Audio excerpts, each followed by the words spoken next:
আজকে তো বাংলার ঘরে পর্দা নাই। ছোট্টবেলা জানতাম কুমিল্লার জমিনে পর্দাশীল বেশি, কুমিল্লার মানুষ আলেম বেশি। এখন আয়া দেখি রে কুমিল্লার জমিনে একেবারেই নষ্ট হয়ে গেছে রে বাবা। কারণ মনে ছোটবেলা যা শুনেছি তার বিপরীত। এখন রাস্তাঘাটে মেয়েরা, ঘাটের মধ্যে মেয়েরা, রাস্তার মধ্যে মেয়েরা, বাজারে মেয়েরা। মা গো একটু দরদি মা, একটু দিলের কান্ডা লাগা শুনেনি। যুবক বাজারেরা দিলের কান্ডা লাগা শোনো। নবীর সাহাবী নাম হলো হযরত সালাবা রাদিয়াল্লাহু তাআলা। জোরে জোরে চিল্লায়া বলা যাবে না মারহাবা। দেখা যাক ওয়াজ কত দূর আগানো যায়। যতদূর পর্যন্ত থাকবো অল্প সময়ের মধ্যে অনেক কথা বলে ফেলবো, ভয় নেই। আমাকে নিয়ে এসেছেন ওয়াজ শোনার জন্য। আমি তো সেই আপনাদের কুমিল্লার ভাষার লগে ভাষাও মেলে না। মাগুরার ভাষা আর কুমিল্লার ভাষায় কইতো কথা কইতেন নি। মেম্বার সাহেব অনেক ভালোবাসে, মায়া করে, মহব্বত করে। আল্লাহ ওনার দাওয়াতে আবার আসছে। যে কথা বলতেছিলাম বন্ধুগণ শুনে নাও। রাসূলুল্লাহ ওয়াজ করলেন, ওদিন আগের দিনে ওয়াজ করলেন। নবী বললেন দুইটা দিনের যে ব্যক্তি আমার কাছে জামিনদার হইব গো, আমি নবী আদা করলাম, আমি নবী আদা করলাম গো, আমি নবী হাত ধরে জান্নাতে নিয়ে যাব। রাসূলুল্লাহর সঙ্গে জান্নাতে যেতে চাও কে কে একটু হাত দুখানে তুলে দেখাও। জোরে জোরে চিল্লায়া বলা যাবে না মারহাবা। রে আমরা গুনাহগার গো নবী, আমরা গুনাহগারে ভালো গারে নবী গো আমরা সালাত সালাম জানাই, সালাত সালাম জানাই আপনার পরে ও নবী গো। ও নবী ও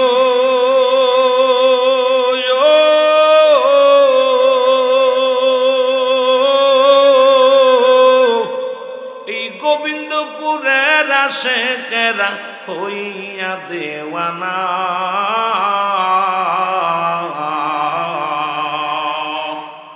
মদিনাতে নাও গো আল্লাহ, মদিনাতে নাও গো আল্লাহ, দেখব নবীর রওজা ও নবী গো। গজল গাইতে আর সময় নেই, কারণ গজল গাওয়ার সময় গজল যত গাবো আপনাদের লস হবে। মাঝে মাঝে হয়তো দুই একটা টান দিতে হইব, কারণ যুবকদের জন্যে গজল গাওয়া আইনছেন ওয়াজ করতে, গজল গাওয়ার জন্য না। এই জন্য গজল গাওয়া যাবে না, যদিও মাঝে মাঝে দুই এক কলি গাইতে হবে, শুধু যুবকদের জন্যে। কি কথা বলছেন, বেশি বলা যাবে না। এ দুনিয়ার মুসলমান শোনে নাও, সালাবা রাদিয়াল্লাহু তাআলা ওই মজলিসে ছিল গো। নবী বললেন দুইটা দিনের যে ব্যক্তি হেফাজত করতে পারবেন, আমি নবী তার হাত ধরে জান্নাতে নিয়ে যাব। সেই দুইটা জিনিস হলো, একটা হলো দু গালের মধ্যবস্তু। এই মুখ দিয়ে কাউকে গালি দেওয়া যাবে না, মুখ দিয়ে কাউরে কষ্ট দেওয়া যাবে না, এই মুখ দিয়ে গাঁজা মদ খাওয়া যাবে না, এই মুখ দিয়ে বিড়ির মধ্যে টান দেওয়া যাবে না, এই মুখ দিয়ে ইয়াবা খাওয়া যাবে না, এই মুখ দিয়ে মদের বোতল ধরা যাবে না। এই মুখটারে পবিত্র রাখবি রে আব্বা। নবী বলছে আমি তার হাত ধরে জান্নাতে নিব। আজ থেকে প্রতিজ্ঞা করতে হবে যুবক, কারণ ওয়াজ করতে হবে যুবকদের বাঁচানোর জন্য, সমাজ বাঁচানোর জন্য, নিজে বাঁচার জন্য নয়, জাতিকে বাঁচানোর জন্য আলোচনা করতে হবে।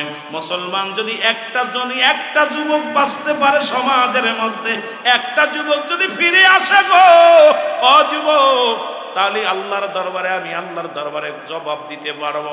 নয়তো আমার আল্লাহ জিব্বা কাটবে আমার কাছে দিয়া। বক্তারে সুর দিয়েছিলাম, তোরে জ্ঞান দিয়েছিলাম, মানুষকে পাম মেরে শুধু ওয়াজ করছি, মানুষের হক কথা বলিস নাই। জোরে বলেন ঠিক কিনা? আজ থেকে প্রতিজ্ঞা করব, এই মুখের মধ্যে আর গাঁজা, গুলি, বিড়ি, সিগারেট কিচ্ছু দেব না। রাজি তো? আমার নবী বলে 2 নাম্বার হলো আমি নবী ওয়াদা করেছি রে, আপনারা কিন্তু হাত উঠাইছেন নবীর শানে জান্নাতে যাবেন, হাতটা উঠায় ফেলেছেন। 2 নাম্বার হলো রাসূল বলছে 2 পায়ের মধ্যবস্তু একমাত্র স্ত্রীলিঙ্গ পুরুষ লিঙ্গ এটা একমাত্র স্বামী ব্যতীত স্ত্রীর কাছে স্ত্রীর হক নষ্ট করবে না স্বামী, স্বামীর হক নষ্ট করবে না স্ত্রী। এই দুইটা একমাত্র স্বামী ব্যতীত স্ত্রী কোথাও অন্য কারোর কাছে যাবে না, স্ত্রী ব্যতীত স্বামী অন্য কারোর কাছে যাবে না। এখন আমার বাংলাদেশে প্রতিটা ঘরের মধ্যে জিনা ব্যভিচার শুরু হয়েছে। স্বামী থাকে লন্ডন আমেরিকা, বাবি সাপ বন্ধু গুছায়া যায় হোটেলে, বন্ধু গুছায়া বয়ফ্রেন্ড বানায়া স্বামী বানায়া ঘোরাফেরা করে। আল্লাহর কসম করে বলি যুবক শুই না ল, রাসূল বলছে এই দুইটা জিনিস যে ব্যক্তি আপাদত করতে পারবে একমাত্র স্বামী ব্যতীত অন্য কোন পুরুষের কাছে যাবে না রে। স্ত্রী স্বামীর কাছে ছাড়া অন্য কোন পুরুষের কাছে যাবে না, ওই পুরুষও জীবন চলে যাবে, অন্য মহিলার কাছে যাবে না। আল্লাহর কসম করে বলি রাসূল ওয়াদা করেছে আমি নবী তাদের হাত ধরে জান্নাতে নিব। এ যুবক, পরের বউ নিয়ে রেসোর্টে ওঠো, বউ থাকতে বউ বানায় বানায় নিয়ে ওঠো, এমন ফিডান ফিডাই বরে। রাসূল বলেছে আমার আল্লাহর বিধান, আজকে সমাজ জাতি শেষ। কারণ আমার বক্তাগুলো এখন এই সমস্ত ওয়াজ বন্ধ করে দিয়েছে। বক্তাগুলো সব স্লিপ ওয়াজ, খালি আয়া নূর না মাটি, আয়া মারামারি হট্টগোল। এদিকে আমার যুব সমাজ নষ্ট হয়ে যায়, আমার জাতি শেষ হয়ে যায়, আমার মা বোন ইজ্জত হারায়, যুবকরা নষ্ট হয়ে যায়। এদিকে কোনো বক্তার লক্ষ্য নাই, কারণ আমাদেরকে জবাব দিতে হবে আল্লাহর আদালতে, আমাদেরকে বাঁচতে হবে। জেনে বলেন ঠিক কি না? আল্লাহর আদালতে জবাব দিতে পারবো না, পিছলে মেরে ওয়াজ করা যাবে না, পাম মেরে ওয়াজ করে লাভ নাই। কারণ যুবকদের, যুবক আমিও যুবক ছিলাম গত বছর, এবছর দাড়ি দুই সেটে পাক ধরছে, কথা বোঝেন নাই? আগামী বছর বাঁচবো কি জানি না। আল্লাহ, আগামী বছর তো দূরের কথা, সকাল পর্যন্ত বেঁচে থাকবো এমন কোনো গ্যারান্টি নাই। জোরে বলেন ঠিক কি না? এই জন্য আমি প্রায়টা মাহফিলে বলি আমার মরণ আসিবে কখন কেউ তো জানি না, ঠিক কি না? কখন চলে আসবে কেউ জানি না। জোরে বলেন ঠিক কি? এ দুনিয়ার মুসলমান শোনো, সালাবা রাদিয়াল্লাহু তাআলা আনহু গো,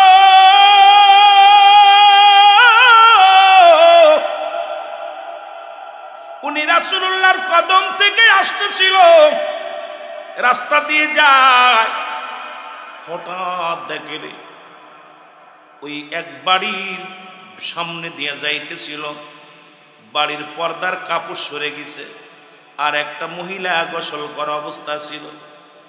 রাসূলের সাহাবী সালাবা রাদিয়াল্লাহু তাআলা গোসল করা অবস্থায় দেখে ফেলছে। দেখার সঙ্গে সঙ্গে সালাবা কান্দা, আল্লাহ, আমার নবী তো বলছে বেগানা নারী চেহারা দেখা হারাম। আর পরের বউ নিয়ে কত সুন্দর সুন্দর গল্প করি, বন্ধুর বউ নিয়ে গল্প করি, মোবাইলে প্রেম করি। ও যুবক, দিলের কান্ডা লাগা শোন। সালাবা রাদিয়াল্লাহু তাআলা একটা চিৎকার মেরে বলে, মালিক,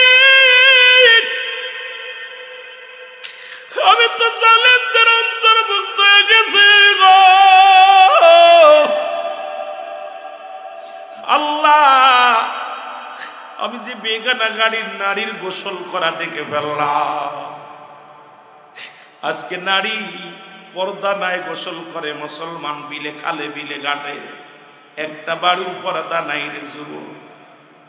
কষ্ট হয়, বড় কষ্ট হয়। এর নামাজ যেমন ফরজ, পর্দা তেমন ফরজ, কিন্তু পর্দা তো নাই রে। ওয়াজ করে কি হবে? এই দেশে হবে একটা জিনিস হবে, বক্তার হবে বাড়ি গাড়ি, বক্তার সুর ভালো হলে টাকা বাড়ে প্রতিদিন রাত্রি, আর এই টাকা পাইয়া বক্তা 10 তলা 12 তলা ভিআইপি গাড়িতে চড়তে পারে। শ্রোতারে কিচ্ছু দিতেছি না, শ্রোতা শুধু আসন আর যাওন আর খাওন। বক্তার কিছু হয়, কমিটিরও কিছু হয়, কিন্তু মাঝখানে আমার বাজানেরা সর্বনাশার মূল রাত জাগিয়া জাগিয়া চলে যায়। আল্লাহ, আমাদের গুনাহগুলো তুমি মাফ করে দিও। জোরে বলেন আমিন। আর জোরে জোরে চিল্লায় বলা যাবে না আমিন।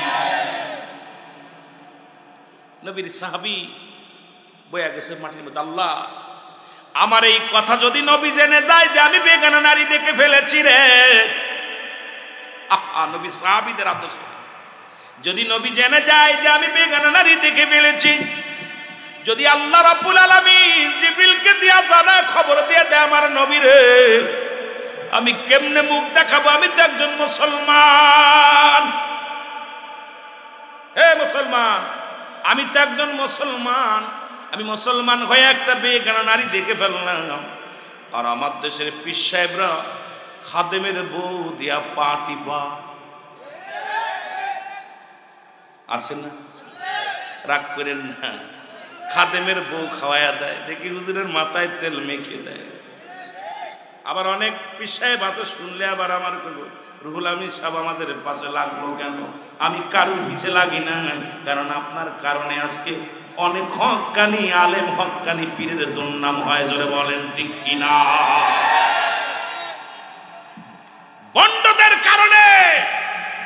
আরে ভণ্ড কোনোদিন পীর হয় না, পীর কোনোদিন ভণ্ড হয় না। জোরে বলেন ঠিক কিনা? ভণ্ডগুলোর জন্য যন্ত্রণায় আছে। পরের বউ দিয়ে, মুরিদের বউ দিয়ে পাটি পায়। আরে মুরিদের বউ দিয়ে যদি পাটি পাস, তোর বউরে আমার পাটা, আমার পাটি ফুক। জোরে কোন ঠিক কিনা? শরিয়াত, শরিয়াত নাই, তরিকাত নাই। শরিয়াত যার ভিতর নাই, কাফের। কাফেরের সঙ্গে কোনো আপোষ নাই। জোরে বলেন ঠিক কিনা?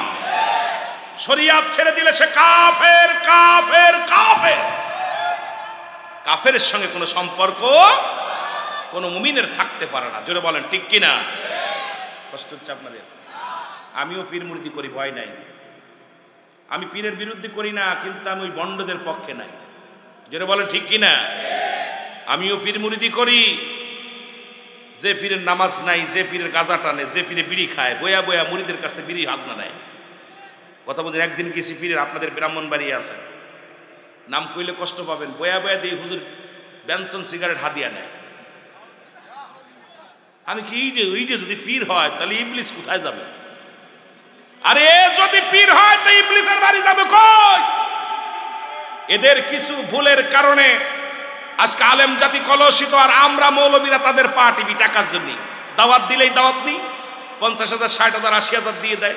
যায়া পীর রে আল্লাহর ওলি কুতুব বানায় দিয়ে কুতুব শাহ রহমাতুল্লাহ আলাইহি বলে দিয়েছে, এই ভণ্ড, তোরে তো আল্লাহ জ্ঞান দিছে, তুই ওর দালালি করলি। আল্লাহ তাআলা, আল্লাহ রাব্বুল আলামিনের গুণগান বাদ দিয়া, রাসূলের গুণগান বাদ দিয়া ভণ্ডের দালালি করে টাকা পাইলি, আল্লাহর কাছে কি জবাব দিবি? জোরে বলেন ঠিক কিনা? এই ভণ্ডদের দালালি করা যাবে না। জোরে বলেন ঠিক কিনা?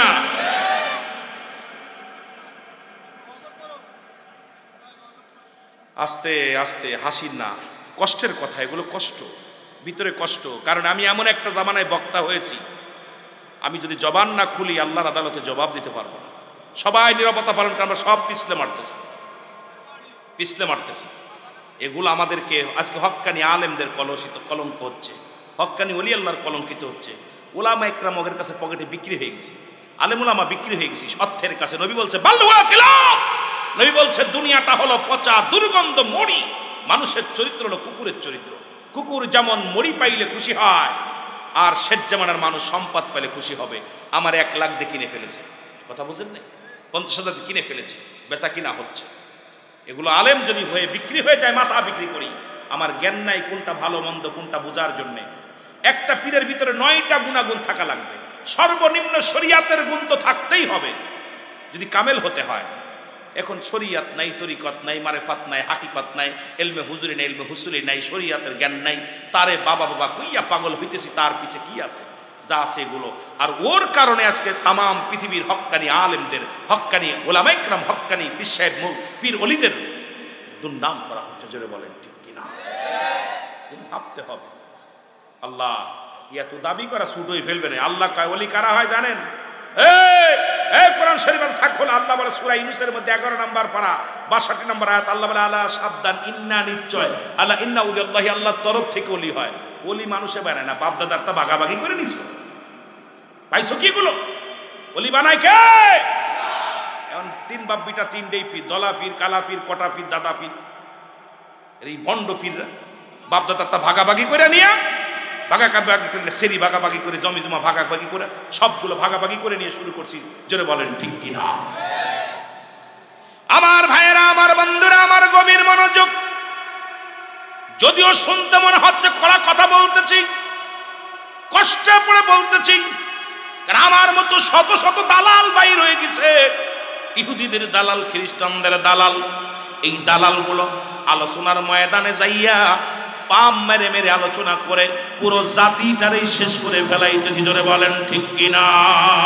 আর জোরে জোরে চিল্লায় বলা যাবে না ঠিক কিনা?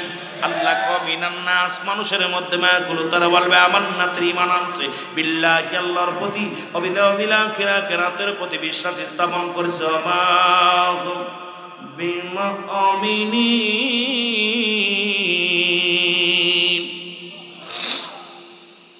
এ মুসলমান, গভীর মনোযোগ।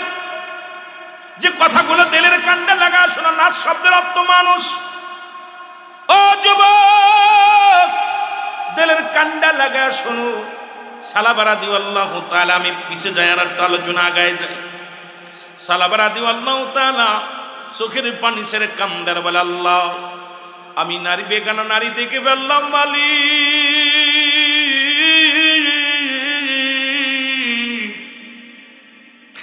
আমি তো আমার নফসের সঙ্গে জুলুম করে ফেললাম রে আল্লাহ। আমার আল্লাহ যদি আমার মাফ না করে, কে আমি রে বাঁচাইব? আমার নবী যদি জেনে যায়, আমি জাহান্নামী হয়ে যাব। আদম নবী একটা ভুল করিয়া কেঁদেছিল, আমার সাথে পড়েন, রব্বানা যালামনা আনফুসানা ওয়া ইল্লাম তাগফির লানা ওয়া তারহামনা লানাকুনান্না মিনাল। যুবক বন্ধুরা শোনো, সালাবা রাদিয়াল্লাহু তাআলা বলে, না, আমি এই মুখ নবীরে দেখাবো না। নবী যদি জেনে যায়, নবী যদি জেনে যায়, নবী আমি ইসলামের কলঙ্কিত, আমি আল্লাহর দরবারে কি জবাব দিব? সালাবা রাদিয়াল্লাহু তাআলা উনি জঙ্গলে চলে গেলেন। জঙ্গলে যে কাঁদতে কাঁদতে চোখের পানিগুলো পড়ে, চোখের পানিগুলো পড়ে পড়ে যুবক গা হয়ে গেছে, কান্দে, খানা খায় না, পানি খায় না, বনের লতা পাতা খায় আর কান্দে, রব্বি কারীম,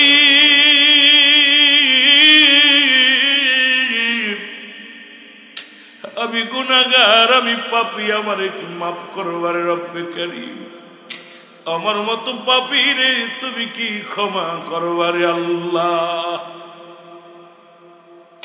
এরে কাঁদতে কাঁদতে সালাবার দেহ কানা কঙ্কাল হয়ে গেছে। রব্বুল আলামিন ডাকতে বলে, জিবরিল, আমার হাবিবরে জানায় আমার নবী জনে একটু সালাবার দিকে লক্ষ্য করেন। জিবরিল আমিন এসে নবীরে সালাম দিয়ে বলি, ইয়া রাসূলুল্লাহ, ইয়া হাবিবাল্লাহ, আপনার সেই যুবক সাহাবীর খবর একটু লন।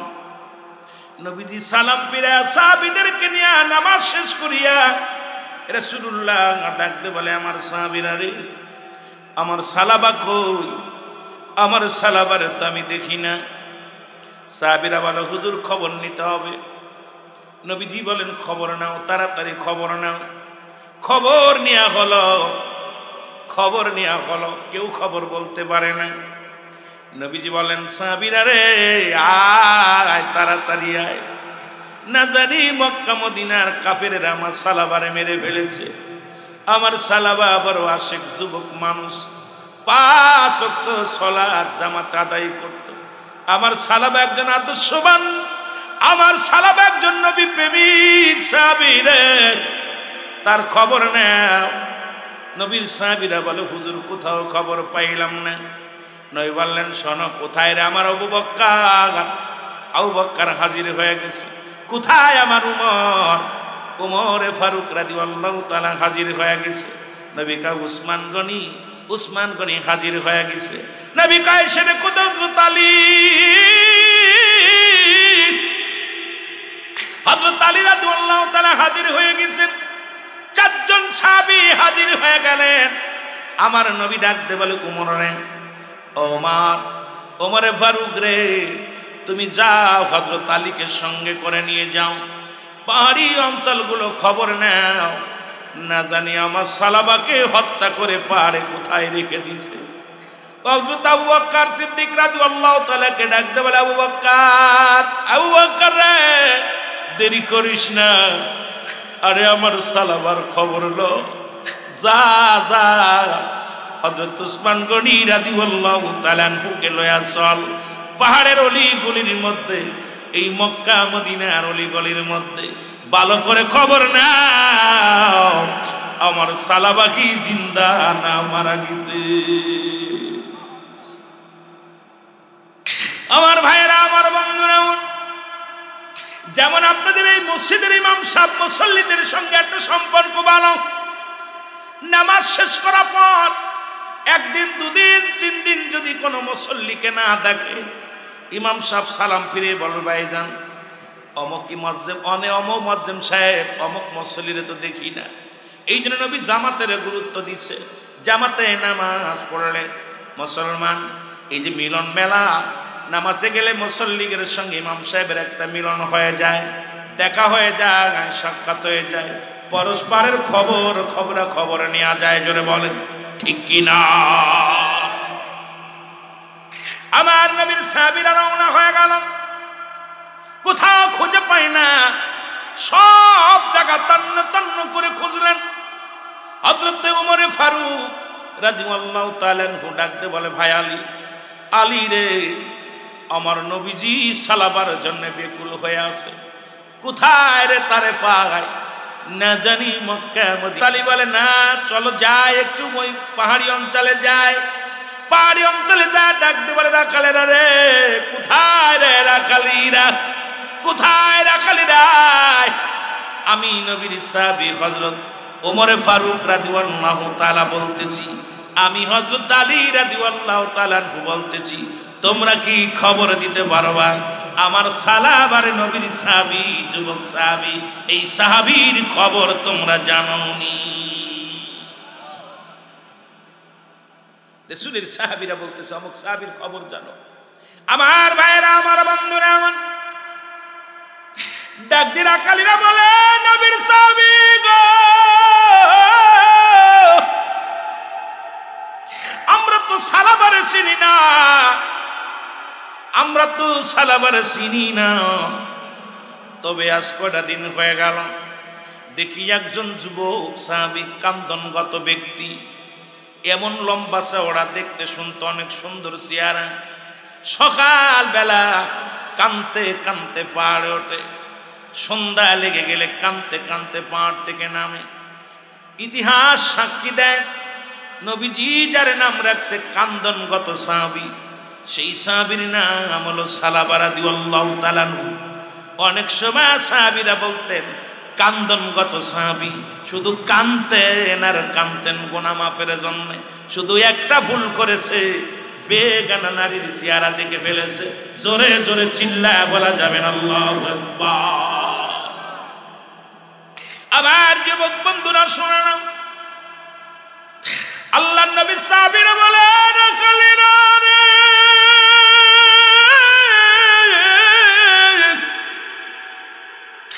তোমরা কি সালাবারে দেখছনি? রাখালেরা ডাকতে বলে, নবীর সাহাবী রে, আমরা সালাবারে চিনি না, তবে লম্বা চওড়া একটা যুবক ওই পাহাড়ের গোয়ায় আসিয়া কান্দে। ওই যুবকের কান্না দেখে আমাদের পশু পাখিগুলো খানা ছেড়ে দিছে, আমাদের উটগুলো খানা খায় না, আমাদের বকরিগুলো খানা খায় না, দুম্বাগুলো খানা খায় না। ওই পাগলটার কান্না দেখে রে আমাদের পশুগুলো খানা ছেড়ে দিছে, ওর সঙ্গে কান্দে। আজকে সকালে যখন ওই ব্যক্তি আসতেছিল, দেখি পার উঠতে পারে না, দুলে দুলে পড়ে যায়, হাঁটতে পারে না, পার উঠতে পারে না। আমরা দেখলাম ক্ষুধার্ত অবস্থায় আমাদের বকরি দহন করিয়া দিয়া এক পেয়ালা দুধ ওই যুবকটারে দিলাম। যুবকটা দুধটা হাতের মধ্যে নিয়া এমন ভাবে চোখের পানি ছেড়ে দিছে, এমন ভাবে চোখের পানি ছেড়ে দিছে ওই পানিগুলো দুধের পেয়ালার মধ্যে পড়িয়া পড়িয়া দুধ আর চোখের পানি সমান হয়ে গেছে। জোরে জোরে চিল্লায়া বলা যাবে না আল্লাহু আকবার, আরো জোরে জোরে চিল্লায়া বলা যাবে না আল্লাহু আকবার। রহমত দান করেন আল্লাহ, কবুল করো মোদের ফরিয়াদ, বল রহমত দান করেন, কবুল করো মোদের ফরিয়াদ। আমি জনম ভরে করছি গুনাহ, জনম ভরে করছি গুনাহ, শেষ বিদায়ের হবে কি উপায়? রহমত দান করেন আল্লাহ, কবুল করো ফরিয়াদ, বল রহমত দান, কবুল করো ফরিয়াদ। আমার যুবকেরা এমন কান্না কাঁদতেছিল, বাটির মধ্যে যত পরিমাণ দুধ দিয়েছিলাম তত পরিমাণ চোখের পানিগুলো পড়ে পড়ে দুধ আর পানি একাকার হয়ে গেছে। হযরত আবু বকর, হযরত আলী রে, হযরত মুসলমান শুনো, হযরত আলী রাদিয়াল্লাহু তাআলা ডাকতে বলে, ভাই উমর, ও আর কেউ না রে, ও আমাদের সালাবা, চলো যাই, তাড়াতাড়ি যাই। হযরত আবু, হযরত ওমর ফারুক রাদিয়াল্লাহু তাআলা ডাকতে বলে, রাখালেরা রে, কোথায় সেই যুবক সাহাবী, কোথায় সেই যুবক সাহাবী? বলে, ওই যে পাহাড়ে যায়া দেখে রে, পাহাড়ের মধ্যে সিজদায় পড়ে কান্দে, রব্বি কারীম, আমার গুনাহ কি মাফ করছো? নিরে রব্বি কারীম, আমার গুনাহ কি মাফ করেছো? আমি অপরাধী, আমি গুনাহগার রে আল্লাহ, তোমার দরবারে আমি ফরিয়াদ করি, আমারে তুমি মাফ করে দাও। জোরে বলেন মারহাবা। একটু মহব্বতের সঙ্গে দুরূদ শরীফ পড়েন, আল্লাহুম্মা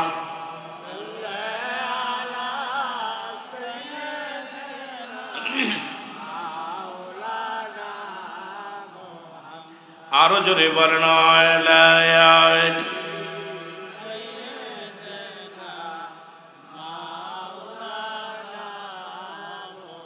বাজান রে, একটু জোরে জোরে বলো, দুরূদ শরীফ পড়ো, চোখের পানি ফেলো। মাহফিল আসলে কানবেন বেশি, হাসবেন না, কানবেন বেশি, চোখের পানি ফেলবেন। চোখের পানির বড় দাম।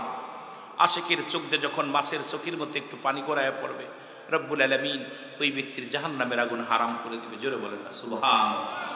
মহব্বতের সঙ্গে দুরূদ শরীফ পড়েন, আল্লাহুম্মা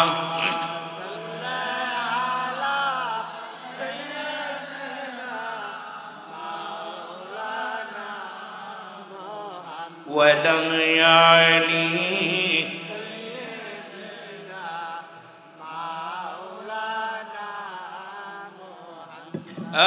নবী মুহাম্মদ, তুমি পারের কান্ডারো,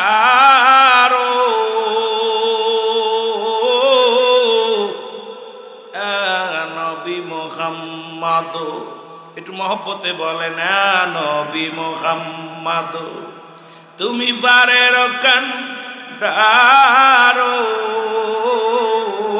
তোমাকে দি আসেন আল্লাহ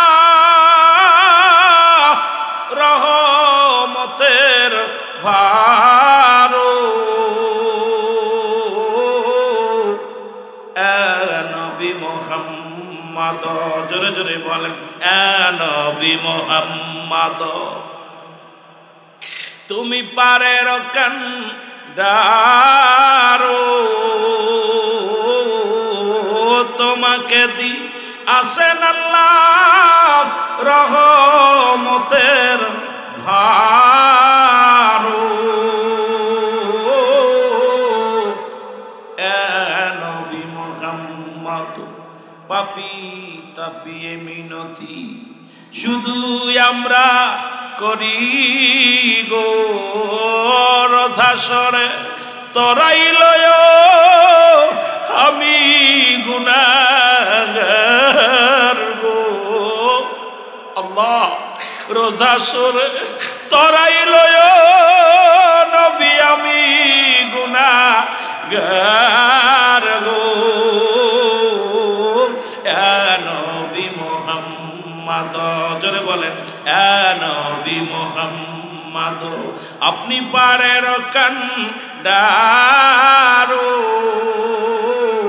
তোমাকে দি আসেন আল্লাহ রহমতের ভারো নবী মুহাম্মদ ওমা আরসালনাকা ইল্লা রাহমাতাল লিল আহা ভাগ্যবান যুবকেরা নবী রাহমাতাল লিল আলামিন উম্মতের জন্য জোরে বলেন ঠিক কিনা আর একটু জোরে এ আমার ভাইয়েরা আমার বন্ধুরা আমার পিছন থেকে সালাবারে সালাম দা আসসালামু আলাইকুম সালাবা শুধু হাও মাও করে কান্দে সালাবা বলে আলাইকুম আসসালাম কে গো তুমি সালাবারে তাকায়া দেখো আমরা নবীর সাহাবী আমি তোমার সামনে আমি উমরে ফারুক তোমার সামনে হাজির হয়ে গেছি আমি হযরত আলী রাদিয়াল্লাহু তাআলা হাজির হয়ে গেছি এ যুবক বন্ধুরা শোনো নবীজির সাহাবীদেরকে দেখিয়া সালাবা বুকের মধ্যে জড়ায়া ধরে কান্দে আর বলে ভাই আগো ভাই উমর রে এ ভাই আলী আগে খবর বলো আমার কথা রাসূল কিছু বলছে কি না আমার কথা জিবরিল আমিন নবীর কিছু জানায়া দিছেনি আবার পাপের বিষয় তোমরা কি জানো আমি যে অন্যায় করেছি এই কথা কি রাসূল জেনে গেছে কিনা রাসূলকে জানাই দেয়া হয়েছে কিনা আমার পক্ষে কোনো কোরআনের কোনো আয়াত নাজিল হইছেনি আগে বলো গো নবীর সাহাবীরা বলে সালাবারে না এমন তো কোনো কথা নবীজি বলেন নাই সুতরাং তোমার বিপক্ষেও কোনো কথা বলে নাই পক্ষেও কথা বলে নাই সালাবা চলো সালাবা উঠে দাঁড়াইতে পারে না এত কঙ্কাল হয়ে গেছে দুই সাহাবীর ঘাড়ে ভর করে রাসূলুল্লাহর কাছে চলে আসলেন রাসূলের কাছে আনা হলো নবীজি ডাকতে বলে সালাবারে তোমার কি হয়েছে তুমি বলো কেন তুমি লুকায়া ছিলে কেন তুমি আমার চোখ ফাঁকি দিয়া জঙ্গলার মধ্যে ফালায়া ছিলে বলে হুজুর আমি যে চোখের জিনা করে ফেলেছি নবী গো একটা বেগানা নারী গোসল কর অবস্থায় আমি দেখে ফেলেছি নবী গো আমার আল্লাহ যদি আমার ওই জিনা চোখের জিনাকারী হিসেবে আপনার কাছে জানিয়ে দেয় নবী গো আল্লাহর দরবারে আমি কি জবাব দিব আজকে আমাকে ডাকলাম ও মুসলমান নেতার মধ্যে ও মুসলমান শোনো একজন মাওলানা সাহেব তার নিজের ছাত্রীকে 5 মাসের অন্তঃসত্ত্বা বানিয়ে দিছে আবার মাদ্রাসার নাম দিয়া এদের কি আল্লাহর ভয় নাই কবরের ভয় নাই এমন শুধু মাদ্রাসায় মাঝে মাঝে শুনি বলৎকার ধরা পড়ছে আমার বড় কষ্ট হয় এই সমস্ত মৌলবীদের বিচারটা কঠিন ভাবে করার দরকার জোরে বলেন ঠিক কিনা কারণ জিনার বিচার হলো মুসলমান শোনো যদি কোন যুবক কোন অবিবাহিত যুবক অবিবাহিত যুবতী যদি জিনা করেন ও যুবক শুনেন আজকে তোদের ওয়াজ শোন অবিবাহিত নারী অবিবাহিত পুরুষ যদি জিনা করেন শাস্তির বিধান হলো 100 ডুরা তারে গায়ের মধ্যে মারতে হবে 2-4টে মারা পাওয়ার জন্য মারা যায় এমন ভাবে মারতে হবে যেন মারা যায় অবিবাহিত থাকার কারণে অবিবাহিত নারী পুরুষ থাকার কারণে মারা গেলে তাদের গোসল করাতে হবে এরপরে তাদের কাপনের কাপড় পরাইতে হবে তাদের জানাজা পড়তে হবে তারপরে তাদের মাটি দিতে হবে বাকি যে বেতের আঘাতগুলো থাকবে চাবুকের আঘাতগুলো থাকবে এটা কবরের উপরে মারতে হবে আর বিবাহিত যদি কোনো পুরুষ কুমিল্লার বাবারা শোন গোবিন্দপুরের বাবারা শোন সোহাগাজীর বাবারা শোন এই গোবিন্দপুর উত্তর পাড়া মা বোনেরা শোন বাজানেরাও শোন যদি কোনো বিবাহিত পুরুষ বিবাহিত নারী জিনা করে যদি কোনো ইয়া রাসূলুল্লাহ ইয়া হাবিবাল্লাহ আমি মনের জানতে ভুল করে ফেলেছি বলেন সালাবারে তোমার এই পাপের কথা রব্বে কারীম আমারে কিছু জানাই নাই সুতরাং তোমাকে ক্ষমা করেছে আমার আল্লাহ। যদি ক্ষমা না করতো, কারণ তুমি অন্যায় করেছো, অনুতপ্ত হয়েছো, মনের অজান্তে দেখা পড়ো তুমি অনুতপ্ত হইয়া গর দরজা ছেড়ে দিয়া জঙ্গলায় ঠিকানা বানায় নিছো। ধরে বলেন আল্লাহু আকবার। নবীজি বললেন সালাবারে তুমি তাও কালেমা পড়ো আবার, আশহাদু আল্লা ইলাহা ইল্লাল্লাহু ওয়াহদাহু লা শারীকা লাহু আশহাদু আন্না মুহাম্মাদান আবদুহু ওয়া রাসূলুহু। সালাবা রাদিয়াল্লাহু তাআলা কালেমা পড়ার সঙ্গে সঙ্গে সালাবা বলতেছি, ইয়া রাসূলুল্লাহ, ইয়া হাবিবাল্লাহ, আমার কেমন কেমন যেন লাগে। নবী বলেন সালাবারে কি হয়েছে, আমার কাছে আয়। সালাবা বলে হুজুর, আমার পিছনে ঘাড়ের সিঁড়ির গোড়দে পিপিলিকা হাঁটাহাঁটি করতেছে মনে হচ্ছে, পিছনের রগের পাশে মনে হচ্ছে পিপিলিকা যেমন হেঁটে যায় তেমন মনে হচ্ছে। আমার নবী চোখের পানি আর ধরে রাখতে পারে নাই, নবীজি টাস করে জমিনের ভিতরে পানি ছেড়ে দিছে, ডাক দিয়ে বলে সালাবারে, ও আমার সালাবা, সালাবারে তোমার কাছে আজরাইল আলাইহিস সালাম হাজির হয়ে গেছে রে সালাবা। আর বেশিক্ষণ আমার সালাবা আমাদের মধ্যে নাই। রাসূলুল্লাহর চোখ দিয়ে ঠাউমাউ করে নবীজি কেঁদে উঠলেন, সালাবারে আজরাইল তো হাজির হয়ে গেছে। সাহাবীরা পাশে দাঁড়ায় গেলেন। আমার নবীজি বলে সালাবারে তুমি হাত আমার হাতের উপরে রাখো। রাসূলুল্লাহর হাতের উপরে হাতটা রাখলেন। আমার নবী বলে সালাবারে কালেমা পড়ো, আজরাইল এসে গেছে, আর দেরি নাই। সালাবা কালেমা পড়তে পড়তে চিরনিদ্রায় গেলেন। লা ইলাহা ইল্লাল্লাহু সাল্লাল্লাহু আলাইহি ওয়াসাল্লাম। সালাবা রাদিয়াল্লাহু তাআলা চিরনিদ্রায় গেলেন। রাসূলুল্লাহ সালাবার বুকের ভিতরে নিয়ে হাউ করে কেঁদে বলে, সাহাবীরা রে,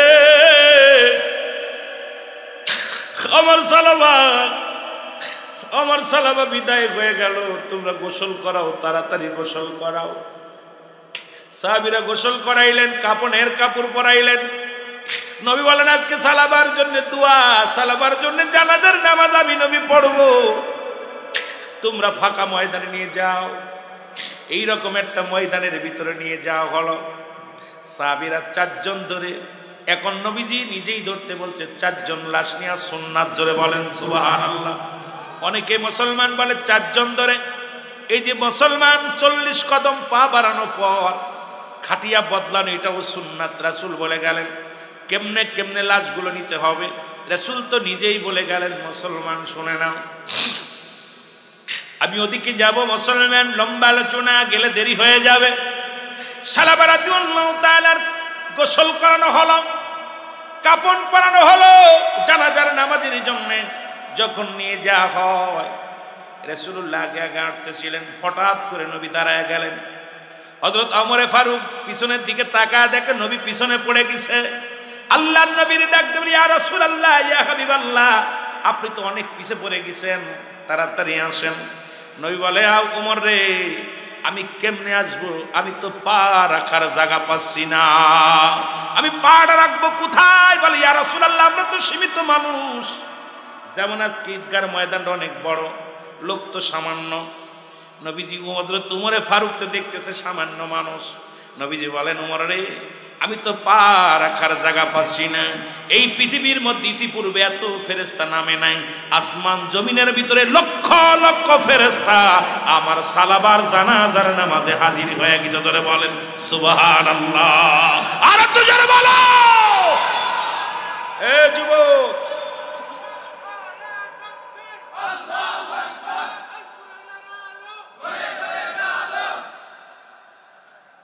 আশ্চর্য হয়ে গেছি। রাসূল বলতেছে ইতিপূর্বে এত অসংখ্য ফেরেশতা পৃথিবীর মধ্যে নামে নাই, পা রাখার জায়গা নেই, এত পরিমাণ ফেরেশতা আইছে। সুবহানাল্লাহ বলেন না। আমার নবী বলেন, সাহাবীরা তোমরা দাঁড়ায় যাও। নবীজি গুটি গুটি পায়ে আসলেন। সময় লেগে গেল, এখান থেকে গেট পর্যন্ত যেতে লাগে 2 মিনিট, রাসূল 20 মিনিট দেরি হয়ে গেল। কথার কথা লেগে গেল 20 মিনিট। রাসূল খুব আস্তে আস্তে করে পাটা ফেলে, একটা পা উঠায় আর একটা পা খুব সাবধানে ফেলে। হযরত ওমর বলে, ইয়া রাসূলুল্লাহ, ইয়া হাবিবাল্লাহ, একটু হেঁটে আসেন। নবী বলে, কেমনে আইব? ওমর রে, এত পরিমাণ ফেরেশতা নামছে, এত পরিমাণ আসমান জমিনের ফেরেশতারা জানাজার নামাজে হাজির হয়ে গেছে। রাসূলুল্লাহ নামাজ শেষ করলো, জানাজার নামাজ শেষ করিয়া রাসূলুল্লাহ সাহাবীদেরকে নিয়ে হাত উঠায়া দিলেন, রব্বে কারিমের দরবারে হাত উঠায়া দিলেন। জিবরিল আমিন এসে বলে, ইয়া রাসূলুল্লাহ, ইয়া হাবিবাল্লাহ, আপনি আজকে যার জন্য হাত উঠাইছেন, যিনি একটা ভুল করার কারণে কেঁদে কেঁদে জীবনটা কাটায়া দিছে, কান্দন সাহাবী, নবী গো, একটা নয়, দুটি নয়, 8টা জান্নাতের দরজা খোলা হয়েছে তার জন্য। অসংখ্য ফেরেশতারা তাকে স্বাগতম জানায়া রিসিপশন করার জন্য বসে আছে। ইয়া রাসূলুল্লাহ, ইয়া হাবিবাল্লাহ, তাকে স্বাগতম জানায়া জান্নাতে ঢুকাবে, কারণ সালাবার জন্য সব জান্নাতের ফেরেশতারা অপেক্ষা করতেছে। সবাই তাকে নিবে, সুবহানাল্লাহ বলেন না? সবাই তার জন্য আগ্রহ হয়ে আছে। ইয়া রাসূলুল্লাহ, ইয়া হাবিবাল্লাহ, হুর গেলেমানগুলো তার জন্য অপেক্ষা আছে। নবী গো, অসংখ্য হুরেরা তার জন্য আগমন করতেছেন। ইয়া রাসূলুল্লাহ, ইয়া হাবিবাল্লাহ, আমার নবী মিষ্টি হাসি দিয়ে বলে, আমার সাহাবীরা রে, আমার কান্দনগত সাহাবা এত ভাগ্যবান, এত ভাগ্যবান, তার জন্য 8টা জান্নাতের দরজায় খোলা রয়েছে। এমনকি হুর গেলেমানগুলো তার জন্য অপেক্ষা করে। তার অসংখ্য ফেরেশতারা, জান্নাতি ফেরেশতারা জান্নাতের দরজা খুলে অপেক্ষা আছে। জোরে বলেন সুবহানাল্লাহ।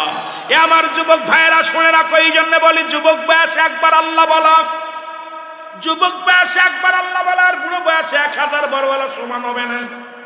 আর বুড়া হয়ে গেলে ভুলে যায়, বুড়া হয়ে গেলে সব কিছু বোধ শক্তি কমে যায়। এই জন্য যুবক বয়সে ইবাদত বন্দেগী আল্লাহর কাছে বড় দামি। আর সেই যুবক বয়সে তোরা মোবাইল নিয়ে ব্যস্ত, যুবক বয়সে আজকে সেরি নিয়ে ব্যস্ত, যুবক বয়সে মদ গাঁজা নিয়ে ব্যস্ত। আমি তোদেরকে আহ্বান করব, তোদের পায়ে ধরে বলে যাব, যুবক আয়, ফিরে আয়। যে সমাজের যুবকগুলো আল্লাহওয়ালা হয়ে গেছে, এই সমাজ থেকে দুর্নীতি দূর হয়ে গেছে। জোরে বলেন ঠিক কিনা? একমাত্র দেশ জাতিকে বাঁচাইতে পারে, সমাজকে বাঁচাতে পারে যুব সমাজ। আজকে যে যুবকগুলো আসিস, তোরা যদি 5 ওয়াক্ত নামাজ জামাতে আসিস, তোকে দেখা দেখি বুড়োগুলো আসবে, ছোটগুলো আসবে। এই জন্য যুবকরাই পারে সমাজ। এলাকার মধ্যে গান হতে দেব না। নিয়ত করবো যে আজ থেকে এই গ্রামে কোনো গান বাজনা বাজতে দেব না। নিয়ত করবো এই মহল্লার মধ্যে কোন রকম অন্যায় সহ্য করে, কোনো জিনাবা বিচার চলবে না। যুবকরা ঐক্যবদ্ধ হয়ে সমাজ পরিচালনা করলে এই সমাজে পুলিশ লাগবে না, দারোগা লাগবে না, এমপি লাগবে না, মন্ত্রী লাগবে না। এই সমাজ পাল্টে দেওয়ার জন্য আমার যুব সমাজের দরকার। জোরে বলেন ঠিক কিনা? আরো জোরে বলেন ঠিক কিনা? গত 3 বছর আগে মাহফিল করেছিলাম নোয়াখালী। একটা মাহফিল আমি যুবকদের ওয়াজ করে আসছি। এই বছর যা পর বলতে, হুজুর, এই 2 বছরের মধ্যে আমরা এই জমিনের মধ্যে একটা মালা এলাকায় মাইক বাজাতে দিই। আমাদের এলাকায় ঢুকতে গেলে ওয়াজ চালাতে হবে। কোন হিন্দুর দোকানে প্রতি, আপনার হিন্দুর দোকানে যদি হালখাতা হয়, ওয়াজ চালানো লাগবে। হিন্দুর দোকানে আমরা মাইক বাজাতে দিই। আমি আশ্চর্য, কই বাজান? কয় হুজুর, আমরা 113 জন যুবক হয়েছি। এই 113 জন যুবক আমরা প্রতি সপ্তাহে একদিন বসি, প্রতি সপ্তাহে একদিন করে বসে সমাজের আমরা টাকা দিয়ে এই যারা গরিব অসহায় মেয়ে আছে তাদেরকে বিয়ে দিছি। আমরা নিজের অন্যায় করি না কাউকে করতে। আমরা এই যে 113 জন জামাতে যাই, 5 ওয়াক্ত নামাজ, যার পাশে সে নামাজে যায়, 5 ওয়াক্ত নামাজ দাঁড়িয়ে রাখছে। আমি আশ্চর্য, এই যুবকগুলো সামনে বসে পোশাক পরে, এত সুন্দর একটা পোশাক পরে আমার কাছে, হুজুর আপনি তো বুড়া হয়ে গেছেন। আমি বুড়া হতো আর কতকাল, 3 বছর পরে তোদের সামনে আসলাম। কয় হুজুর, আপনার এক ওয়াজে আমার এলাকা পরিবর্তন হয়েছে হুজুর। আমরা আজ থেকে আমাদের মুরব্বীরা মসজিদ ভরে যায়, আমাদের যুবকগুলো মসজিদ ভরে যায়। এই সমাজের মধ্যে 2টা গান হতো, আজ পর্যন্ত আর 3 বছরের ভিতরে গান হয় নাই হুজুর। আমাদের গ্রামে একটা ঘোড়া দাবর হতো, সেটা বন্ধ হয়ে গেছে হুজুর। আমাদের এলাকায় অনেক গাজী কালুর গান হতো, এটা বন্ধ করছি হুজুর। আমাদের এলাকায় অনেক, এইগুলো আমি আশ্চর্য, ওদের কথা শুনে আমি প্রাণ ভরে দোয়া করছি। এই বছরে 2টা গরু জব করে মাহফিল করছে। যুবকরা বলে, হুজুর কারোর কাছে টাকা চাই না, আমরা একটু টাকা দিয়ে দিই। আমি মসজিদের পরিবর্তন হয়েছে, কয় হুজুর ইমাম সাহেবের বেতন সব কিছু আমরা বহন করি। এই যে সমাজটা, এই সমাজের মধ্যে, এই জন্য যুবক সমাজ, আজকে যুবকদের আমরা দিছি কি গান শোনাই। আজকে মাহফিলে আইয়া যুবকদের এমন এমন গান শোনায়, এই গানগুলো না গায়ে যুবকদেরকে ইসলামের প্রতি ধাবিত করার জন্য যে আলোচনাগুলো আছে সেই আলোচনাগুলো করে তাদেরকে ফিরাতে হবে। যেন বলেন ঠিক কিনা, আরো যেন বলেন ঠিক কিনা। কারণ এখন আমাদের বয়স শেষ, ওরাই তো আগামী দিনের ভবিষ্যৎ। ওরা একদিন এমপি হবে, ও একদিন মন্ত্রী হবে, ও একদিন আলেম হবে, ও একদিন বক্তা হবে, ও একদিন পিতা হবে, একদিন দাদা হবে। আগামী ভবিষ্যৎ ওরা, ওদেরকে দিয়ে সমাজ পরিবর্তন করতে হবে। এই জন্য আমি যুবকদের সবসময় বলি, যুবক ভাই, ও যুবক, সময় এখনো আছে, ফিরে আয়, ফিরে আয়। কারণ তোদের জন্য জান্নাত অপেক্ষা করতেছে। আল হাসান আল হুসাইন বলতেছে, আমি তোদের জান্নাতের সর্দার, যুবকদের তোরা আয়, আমি তোদের সঙ্গে আনন্দ ফুর্তি করবো। সুবহানাল্লাহ। আর একটু জোরে বলেন, একটু মহব্বতের সঙ্গে দুরূদ শরীফ পড়েন। আল্লাহুম্মা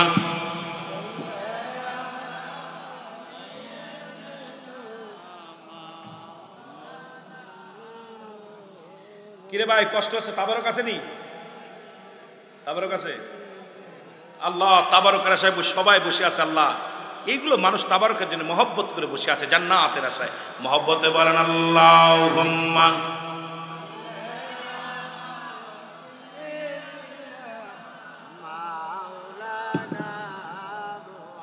ওয়ালা আলি সাইয়্যিদিনা। এর দুর্নীতি রইয়া করায় বসে জাহির করে জ্ঞান, কলম দিয়া কামাই টাকা, আবার ধরে সাধুর ভানোরা। শিক্ষিত শয়তানোরা, শিক্ষিত শয়তানোরা।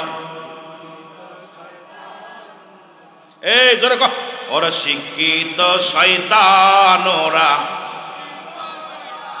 ওরা হলো জাতির নাকি মহামারী মহাতন, ফাইলে কলম ঠেকাইয়া চালায় ওরা নির্যাতন। ঠিক কিনা? ওরে ঘুষের টাকায় ওদের ভুড়ি, ঘুষের টাকায় ওদের ভুড়ি, করে যে টান টান। ওরা শিক্ষিত, আরো জোরে বলেন, ওরা শিক্ষিত শয়তান। ওরা প্রেম প্রীতি, লেখাপড়া নাই, লেখাপড়া শেষ। আবার স্কুল কলেজের দিকটা ভাই দেখো না চোখ মেলিয়া, ছেলেরা সব পয়সা ছাড়িয়া আজ শুধু প্রেম লইয়া। আরে অস্ত্র যে তার সঙ্গের সাথী, অস্ত্র যে তার সঙ্গের সাথী, হইতেছে মস্তান। ওরা শিক্ষিত।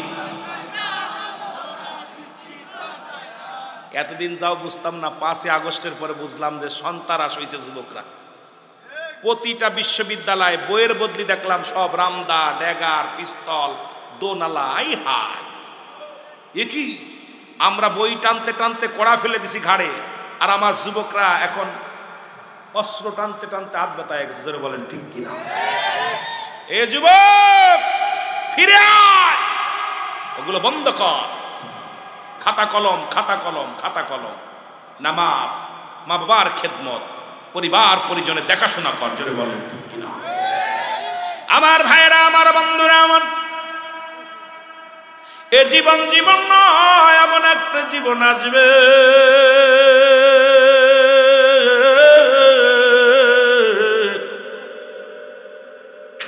যে দেশে গেলে মানুষের বিচার হয়,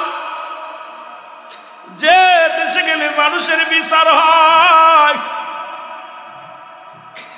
আবার যুবকরা, 3টা বিপদ। নাম্বার 1 হলো মানুষের মরণ,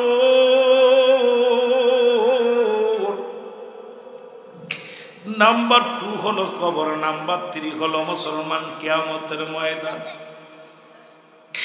আবার ভাইয়েরা, আমার বন্ধুরা, আমার এই মরণের কথা বলতে গেলে বড্ড কষ্ট হয়।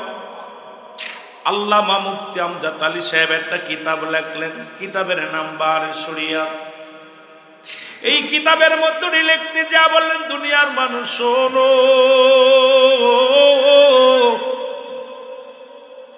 70টা তাজা উটের গায়ের চামড়া জবাই না করিয়া উল্টো দিকে টান দিয়ে লবণার মরিচ লাগায় দিলে যতটুক যন্ত্রণা হয়, এর চাইতে 70 গুণ যন্ত্রণা একটা সাধারণ মৃত্যু। এখন যারা মরণকালে পায়খানা করে দেয়, এখন যারা মরণকালে প্রস্রাব করে দেয়, এখন যারা মরণের সময় তাদের চোখ দুটি বড় বড় হয়ে যায়, মরণের সময় যাদের জিহ্বা বাইর হয়ে যায়, কত মানুষের দাফন করাইলাম, কত মানুষের গোসল করাইলাম, এর কত মানুষের কাফন পরাইলাম, দেখেছি মৃত্যুর সময় চোখ দুটি বড় বড় হয়ে গেছে, চোখ দুটি বন্ধ করা যায় না। আরে মুসলমান, এ বুড়ি সঙ্গের বাদানরা, আমি এসেছিলাম এবছর ত্রাণ দেওয়ার জন্য এই জমিনের মধ্যে। জীবনে ভাবতে পারি না এই বুড়ি সঙ্গের জমিনে এত পানি হবে, এত মানুষের ঘর দরজা তলিয়ে যাবে। আমি গুনাহগার নিজে এসেছিলাম কুমিল্লার জমিনে। ওরে মুসলমান, আব্দুল কুদ্দুস ভাই আমার সঙ্গে ছিল, ট্রাক ভরে 3 ট্রাক মাল নিয়ে যখন এই জমিনের মধ্যে আসলাম মাগুরা থেকে, এই মানুষগুলো ত্রাণ দেওয়ার জন্য আমি গুনাহগার এসেছিলাম। ওদিন কত টাকাওয়ালা, কত বাড়িওয়ালা কেঁদে কেঁদে বলেছিল, মাওলানা সাহেব আমাদের টাকার অভাব নাই, খানার অভাব, আরে আমাদের ঘর দরজার মধ্যে কত টাকা পয়সা পড়ে আছে, আজকে ভিখারির মতো হাত বাড়াইয়া দিছি। খবর ভাইরা, ওদিন এসেছিলাম, দেখেছিলাম মরা লাশ, কলার ব্যয় করে আনা হচ্ছে মুরব্বীর লাশ। এই বুড়ির সঙ্গের ভিতরে লেখা ছিল, যদি কোনো হৃদয়বান মানুষ পান আমার আব্বাজানের মাটি দিবেন, একটু উঁচু ভূমির মধ্যে আব্বাজানের কবরটা দিয়ে দিবেন। এই কবরটা দেওয়ার মতো জায়গা ছিল না। রব্বুল আলামিন সব কখন যে কখন গজব দেয় রে মুসলমান, শুনে নাও। আজকে যে আমাদের কেন ভয় নাই, সেই মরণের চিন্তা নাই। আল্লাহ কয় কুল্লু মান আলাইহা ফান, আল্লাহ বলে বান্দার এই জমিনটা আমি রাখবো না,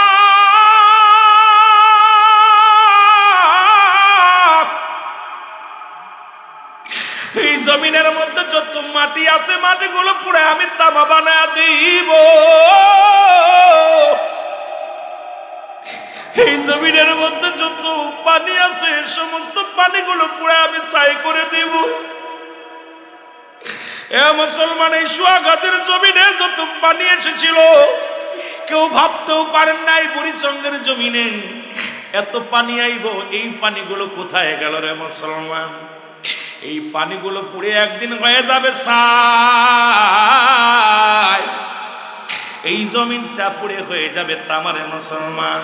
যেদিন কিচ্ছু বলতে কিচ্ছু থাকবে না, সেদিন থাকবে শুধু আমার আল্লাহ। আমি মাঝে মাঝে বলি, বান্দা কার জন্য তুমি সুদ খাও, কার জন্য ঘুষ খাও, কার জন্য দুনিয়ার মানুষে ঠগাও?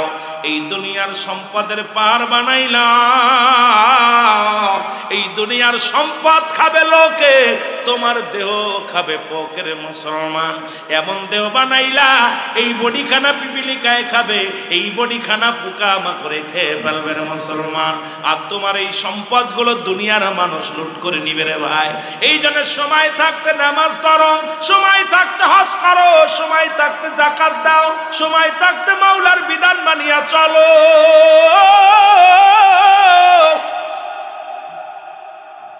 যদি কবরে বাঁচতে চাও, যদি জাহান্নাম থেকে বাঁচতে চাও, এর কুমিল্লার জমিনে একজন ইমাম সাহেব মারা গেল, 27 বছর পরে তার লাশটা উঠানো হলো। এই লাশের কাপড়ের কাপড় পচে নাই, এই লাশের কাপড়ের কাপড় তো দূরের কথা, গায়ের একটা পশমও পচে নাই। উনি ছিল ইমাম সাহেব। ওই পদ্মার হাট ব্রিজে ওই রাস্তা করতে যায় লাশটা উত্তোলন হলো। তার সন্তানকে জিজ্ঞাসা করা হলো, সন্তান বলল, আমি আর আব্বা যান জীবনে তাহাজ্জুদের নামাজ ছাড়ে নাই। রাত্র যখন গভীর হয়ে যেত আমি দেখেছি আমার আব্বা জান যায় নামাজ পাড়িয়া সিজদার মধ্যে লুটায়া থাকত। আমার আব্বা জান, আমরা নামাজ না পড়লে আমাদের পাতে ভাত দেয় না। এতদিন ইমামতি করি একটা টাকা নেই নাই, বিনা টাকায় ইমামতি করেছে, জীবনে টাকার চিন্তা করে নাই। গরিব বাবা কোনোদিন চিন্তা পেটের চিন্তা করে নাই। রাত্র জাগিয়া জাগিয়া আমার আব্বা যান রব্বে কারিমের দরবারে চোখের পানি ছেড়ে ছেড়ে কাঁদত। এ আমার যুবকেরা এইরকম যদি বডি বানাইতে পারো, এরে মুসলমান, এই দুনিয়ায় কাফনের কাপড় পচবে না তোর কবরে। ও মুসলমান, তোর বডি পচবে না কবরে। এই জন্য আজ থেকে তোমরা সচেতন হয়ে যাও রে যুবক। আজকে কার জন্য টাকা পয়সা বানাইলা, কার জন্য গাড়ি বাড়ি মালিক হয়ে গেলা, কার জন্য আজকে স্ত্রীকে খুশি করতে যাইয়া সুদ খাও, সন্তানকে ভালো রাখার জন্য তুমি ঘুষ খাও, বিদেশে বাড়ি জমাইলা, কত আত্মসার করলা। এই দুনিয়ার কিচ্ছু বলতে কিচ্ছু নিতে পারবা না রে মুসলমান। সব কিছু করে থাকবে, তুমিও থাকবা না, আমিও থাকবো না। এই দুনিয়ার মায়া ছেড়ে চলে যেতে হবে। জোরে জোরে বলেন ঠিক কিনা? বড় আশ্চর্য হয়ে গেছি, এতদিন কবরে শুয়ে আছে, এক টুকরা কাফনের কাপড় পচে নেয়। তার সন্তানকে জিজ্ঞাসা করা হলো, সন্তান বলল, আমি তখন ক্লাস ইন্টারে পড়ি, আমার আব্বা জান, আমি রাত দুপুরে আয়া ক্লাস কলেজ থেকে এসে খাইতে বসছি, আমার আব্বা জান আমার সামনে থেকে প্লেটটা উঠায় বলে, বাজান খাবার তো আর বন্ধ করতে পারবো না, আল্লাহ খাওয়ায়, আমি খাওয়াই না, এখন খাইতেছো খায়ান না, জোহরের নামাজটা পড়বা, নামাজ যদি না পড়ে চলে যাও রাতের খানা বন্ধ। আমি এমন বাবার সন্তান, আমার আব্বা জান নামাজ না পড়লে আমাদের খাবার দিত না, আমার মা জননী আমাদের পাতে ভাত বাড়তো না, এমন বাবার সন্তান। বেশি দূরে নাই, কুমিল্লা। আহা, আমরা এগুলো নেটের মধ্যে পাপ আর নিজেরে চিন্তা করি, আল্লাহ কত আল্লাহওয়ালা মানুষ। একজন ইমাম সাহেব, তার দেহখানার কত মর্যাদা, কত দাম, আল্লাহ তার দামে রাখছে। জোরে বলেন না মারহাবা। এ মুসলমান শুনে নাও, আমি তোমাদেরকে বলে যাই, যুবক শোনো গো, এর এক নাম্বার বিপদ হলো মানুষের মরণ।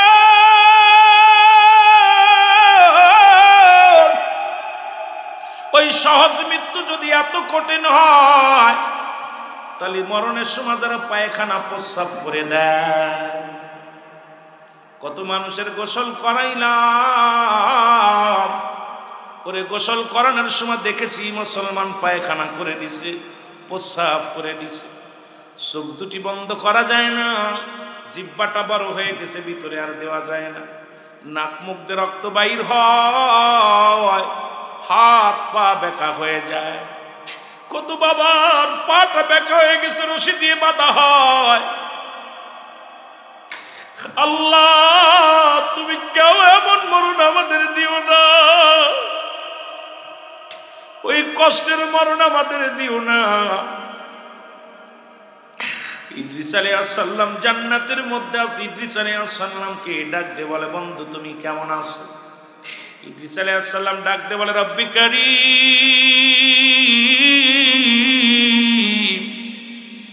তোমার জান্নাত গুলো পায় আমি অত্যন্ত খুশি হয়েছি রে আমার আল্লাহ।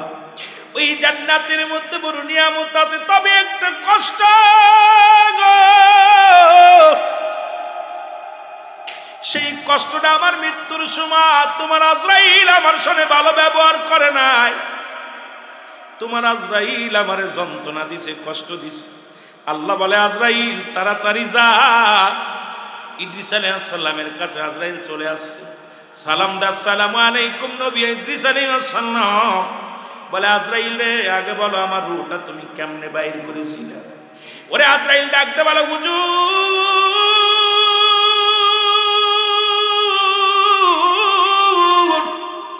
আমি এত বড় দানব, পৃথিবীর সমস্ত পানি যদি আমার মাথায় ঢেলে দেওয়া হয়, একটু পানি করে পড়ে না জমিনের মধ্যে। আমি এত বড় দানব, সবার জান কবাজ করতে আমি দুনিয়ার মধ্যে আসি না, একমাত্র ইমানদারের জান্নাতীদের জান বাইর করার জন্য আমি জমিনের মধ্যে আসি। জাহান্নামীদের জান আমি কবাজ করি আসমানে থাকিয়া। এত জোরে একটা টান মারি, এমন জোরে একটা হুক্কার মারি গো, কলিজাটা বাইর হয়ে যায়, নাক মুখ দিয়ে রক্ত বাইর হয়ে যায়, এর পায়খানা প্রস্রাব করে দেয়। ওই মৃত্যু যন্ত্রণা সহ্য করতে পারে না, বড় কষ্ট হয়। আল্লাহর নবী ইদ্রিস আলাইহিস সালাম বলে, আজরাইল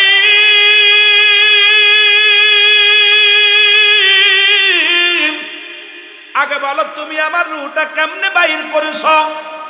আজরাইল আলাইহিস সালাম বলে, হুজুর আপনার রূহটা বাইর করেছি মায়ের বুকে দুধ খাইতে খাইতে সন্তান যেমনি ঘুমায় যায়, মায়ের বুকে দুধ খাইতে খাইতে সন্তান যেমনি ঘুমায় যায়, আপনার রূহটা আমি এমনি বাইর করেছি। ইমানদারের মৃত্যু হয় আটা গোলাইয়া খামির বানায়া, এই খামিরের মধ্যে যদি একটা চুল পড়ে যেমন অনায়াসে টানতে বাইর করে নিয়ে আসে, যেমন টিস্যুটা দেখলেন অনায়াসে বাইর হয়ে গেছে, কোনো জোড়া জুড়ি নাই। ইমানদারের মৃত্যুটা ঠিক সেমনি হয়। আপনার মৃত্যুটা অতি আসানে করেছি। ইদ্রিস আলাইহিস সালাম ডাকতে বলে, আজরাইল এই মৃত্যু যদি এত কঠিন হয় রে, আরে ও আজরাইল এত সহজ মৃত্যু, আমি আর কলিজাটার মধ্যে আঘাত লেগেছে। মন বললো আমার গায়ের চামড়াগুলো তুমি ছিঁড়ে ফেলেছো, মন বললো আমার কলিজাটা তুমি টান্দে বাইর করে ফেলেছো রে, এত কষ্ট তুমি আমারে দিছো ও আজরাইল। আর এই মৃত্যু যদি এত সহজ, মৃত্যু যদি এত কঠিন হয়, যারা মরণের সময় পায়খানা প্রস্রাব করে দেয়, মরণের সময় যাদের জিহ্বা বাইর হয়ে যায়, মরণের সময় যাদের চোখ দুটি বড় বড় হয়ে যায়, তাদের মরণটা কত কঠিন হয়। আব্বারে এই মরণ থেকে পালানোর মতো পথ নাই। পালাবেন কোথায়? কোথাও পালানো। যেহেতু দুনিয়ায় আসছেন, স্রষ্টার মৃত্যু নাই, সৃষ্টির মৃত্যু আছে। এইটা জানা পরও যদি আমরা অন্যায় না ছাড়তে পারি, এটা জানা পরও যদি নামাজ না ধরতে পারি, এটা জানা পরও সুদ ঘুষ ছাড়তে না পারি, এটা জানা পরও অন্যায় কাজ লিপ্ত থাকলাম, বড় ভিতরে কষ্ট লাগে। আল্লাহ হয়তো 50 বছর, 60 বছর, 80 বছর বাঁচবেন, এই মানুষগুলো যারা এই পর্যন্ত বাইসা গেছে এত পর্যন্ত আমরা যেতে পারবো না। হায়াত এই অবস্থা খুব খারাপ। সুতরাং আমি আপনাদের অনুরোধ করব, এই দুনিয়ার মধ্যে কদিন থাকবো, এই দুনিয়া তো থাকার জায়গা না। আল্লাহ আমাদেরকে ঈমানের সাথে যেন থাকার তৌফিক দান করে, সকল বলুন।